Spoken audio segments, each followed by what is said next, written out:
As you spelled out there, that jobs report came in very strong and continues to show, how strong and resilient the U.S. labor market continues to be. And I think, just that headline figure, the 236,000 jobs, albeit, a slowdown from, the pace that we've seen over the last 6 months, is still strong enough, coupled with that 3.5% unemployment figure, to warrant potentially another rate hike here at the start of May.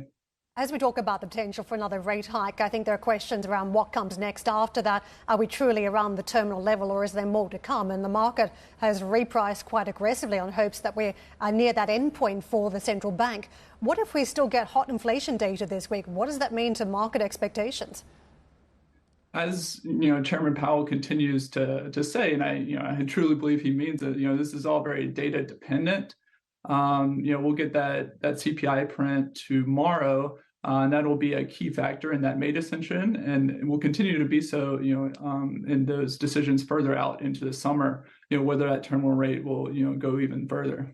Jesse, let's burrow a little deeper into these numbers, because I think everybody acknowledges that at a headline level, the data would appear to suggest the labour market looks strong. But there were a number of features in this report that suggests the Fed needs to be on watch for some of those declining trends. And the one that really stood out to me was just the mix of jobs.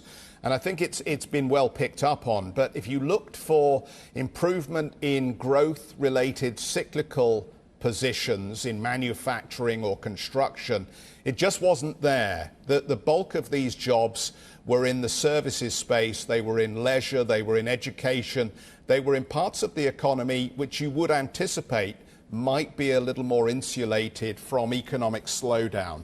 What do you then take away from the nuance? I think there's a few takeaways here. One of them is that we're still seeing the play out of the reverberations of the impact that the pandemic had on the labor market. The strongest gains, as you pointed out, were in leisure and hospitality, food and beverage, areas that are still below the levels they were pre-pandemic. But I think what's notable here, in this sectors you mentioned, particularly construction, which is very cyclical, is that, despite 12 months of interest rate hikes and a real slowdown in the housing sector, that, we're talking about why aren't the construction jobs continuing to grow, and not, where are they all going? So the fact that construction jobs have held up as well as they had, I think is, pretty remarkable at this stage in the cycle.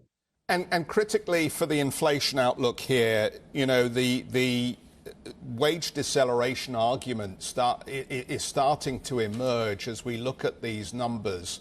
Again, your thoughts on this, because is it your sense that employees are being less demanding at the moment in terms of the higher wages they're seeking, even as the market is tight? Or what would explain the deceleration that's emerging? So, we are starting to see some cooling in the labor market and, some key areas here, particularly the wage growth, which is, how the labor market predominantly passes through to impact inflation. And wage growth has cooled and, is now at a level where if you tack on productivity gains, that, we're almost at a level that's consistent with the Fed's 2% target. So, that'll be a very welcome sign by policymakers at the Fed.